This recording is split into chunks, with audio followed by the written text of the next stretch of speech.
Last week, European leaders agreed on a plan to reduce Greece's debts and provide it with more rescue loans so that the country can eventually dig out from under the burden.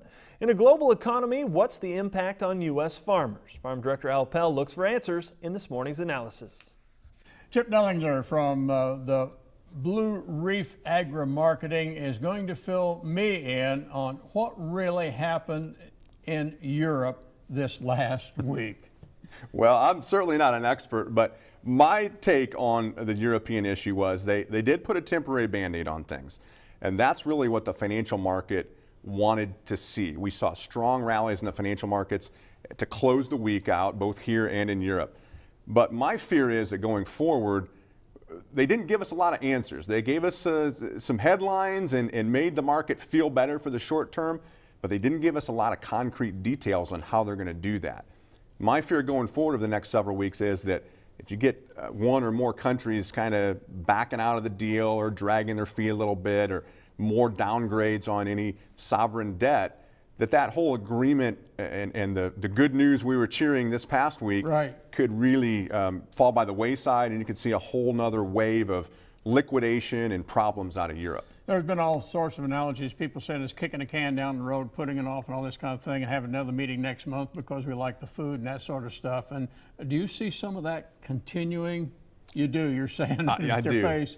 I do. And I think, unfortunately, the bottom line is they're trying to prevent the market from clearing itself. And by doing that, it might put the problem off a little bit or kick that can down the road, but it's not solving any problems longer term. The question in every farmer's mind is, will what's happening over there, come over here? It's already affected our prices, and will it get to us in the United States? Yeah, I think it's all interrelated is the problem. The debt is so widespread throughout these investment banks and large banks across the world that it is here now. It is affecting us. And to clearly see that, if you overlay a U.S. dollar index chart on top of a corn chart, it is the exact opposite. So it almost is becoming its own fundamental for grains in the short run. And as a matter of fact, in weeks like we had this past week, where there's not a lot of grain news, the markets just take their cue off of the dollar. If the dollar's lower, you see a nice bid and a nice rally in the grain markets. If the dollar's sharply higher, you see the exact opposite, a lower move in the grain markets. That's the markets. We'll be back with more Ag Day in just a moment. Farming has changed. Markets are riskier than ever. For customized, focused commodity marketing, contact Blue Reef Agri-Marketing at 309-550-7213 or online at www.bluereefinc.com.